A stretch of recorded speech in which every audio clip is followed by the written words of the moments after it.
आज हम बात करने जा रहे हैं जीएसटी इनवॉइस के बारे में। जीएसटी इनवॉइस कैसा होना चाहिए, क्या-क्या होना चाहिए, कैसे पहचानेंगे कि जीएसटी इनवॉइस सही है कि नहीं है। जैसा कि आप देख पा रहे हैं एक जीएसटी इनवॉइस का प्रारूप है। इस जीएसटी इनवॉइस में सबसे पहले सप्लायर का डिटेल्स होगा, जिसमें सप्लायर की जीएसटी नंबर होना चाहिए, उसका एड्रेस होना चाहिए, उसका नाम होना चाहिए, उसके स्टेट का कोड होना चाहिए। जैसे यहाँ पर कर्नाटका का कोड 29 है। उसके बाद जीएसटी का नंबर होना चाहिए, इनवॉइस का नंबर होना चाहिए, इनवॉइस की डेट होनी चाहिए। दूसरी है आपकी डिटेल्स होनी चाहिए, जिसमें आपका नाम, आपका अगर जो आप जीएसटी होल्डर हो तो आपकी जीएसटी नंबर होना चाहिए, या आपका पैन नंबर होना चाहिए, आधार नंबर होना चाहिए, आपके स्टेट का कोड होना चाहिए अगर जो आप जीएसटी होल्ड करते हो तो। आप अगर जो कहीं और से खरीद रहे हैं, आप खरीदार कोई और है और ये डिलीवरी कहीं और लेगा तो थोड़ा सा अंतर हो जाएगा।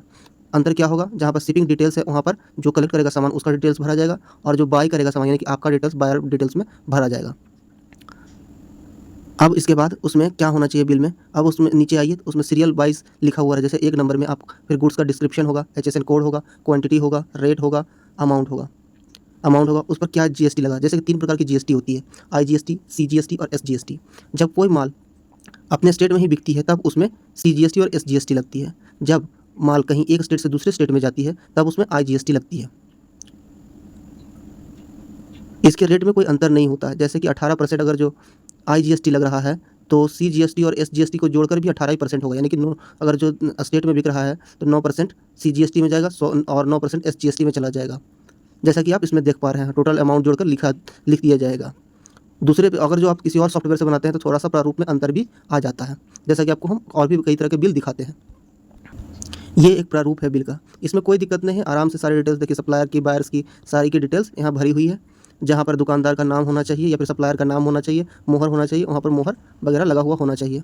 जैसे उसमें था सेम उसी प्रकार का है। एचएसएन कोड होना चाहिए, जीएसटी का रेट होना चाहिए। इसमें देखिए ये इसमें आईजीएसटी लगाया गया है। दूसरे इससे अलग भी फॉर्मेट हो सकता है, वो भी दिखाते हैं हम आपको। कुछ इस प्रकार का भी फॉर्मेट हो सकता है जिसमें लोग हाथ से लिखते हों। इसमें भी देखिए सबसे टॉप पर जीएसटी नंबर दिया हुआ है, सप्लायर का डिटेल्स वगैरह दिया हुआ है, यहाँ आपके डिटेल्स भरे हुए हैं। जैसे कि आप देख पा रहे हैं ये भी एक सही बिल है, जैसा कि आप देख पा रहे हैं। और भी कई तरह के बिल होते हैं।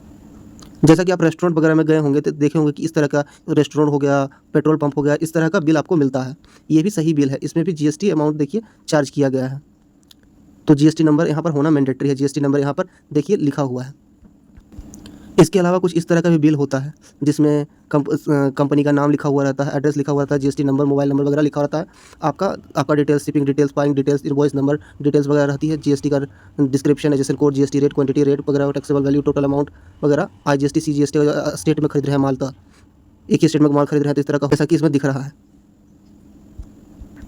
इसके बाद भी अगर जो आपको कुछ तरह की दिक्कत हो रही है कि ये बिल सही है या नहीं है, अगर जो इसके बाद भी आपको किसी तरह की कोई भी समस्या हो रही है तो हम आपको एक सरकारी वेबसाइट के बारे में बताते हैं, जहाँ पर आप इसके जीएसटी नंबर को डालकर आप इस बिल के जो भी प्रोवाइडर हैं, यानी कि दुकानदार हैं या फिर सेलर हैं, उनके बारे में आप जान सकते हैं सरकारी विभाग के थ्रू, क्या वो सही है कि नहीं है, क्या ये बिल सही है कि नहीं है। तो चलिए शुरू करते हैं।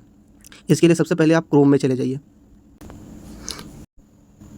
सबसे पहले आप क्रोम में आ जाइए। क्रोम में आने के बाद आप जीएसटी सर्च करें।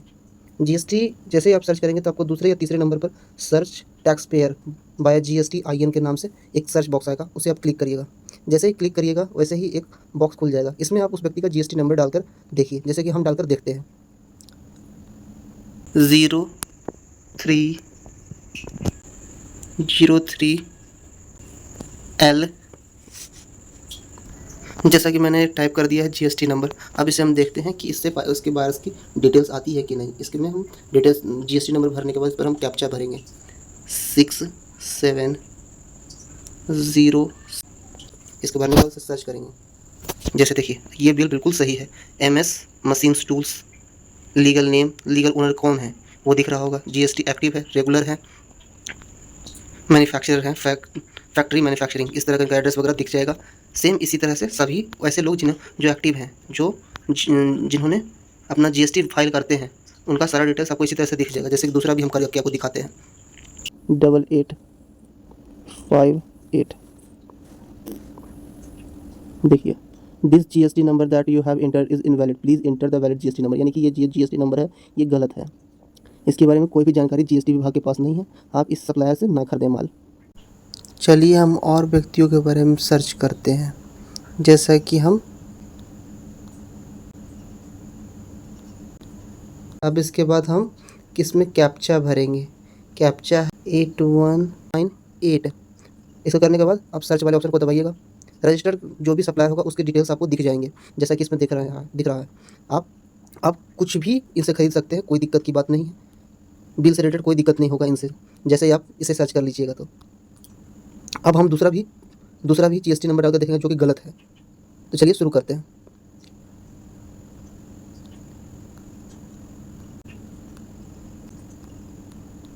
कैप्चा भरेंगे 57013 देखिए इसमें ये जो जीएसटी नंबर है इनवैलिड है, यानी कि गलत है जीएसटी नंबर। आप इस जीएसटी नंबर से कुछ भी चीज़ ना खरीदें, क्योंकि ये जीएसटी विभाग में रजिस्टर्ड नहीं है। इसी प्रकार आप सभी जो भी जिनसे मशीन खरीद रहे हैं, किसी तरह की अगर जो शिकायत है, किसी तरह की अगर जो उनके बिल में त्रुटि है, या फिर कोई आपको शक है कि वो जीएसटी में सप्लायर है कि नहीं है, जीएसटी में रजिस्टर्ड है कि नहीं है, तो आप इस तरह से आप चेक कर सकते हैं। धन्यवाद।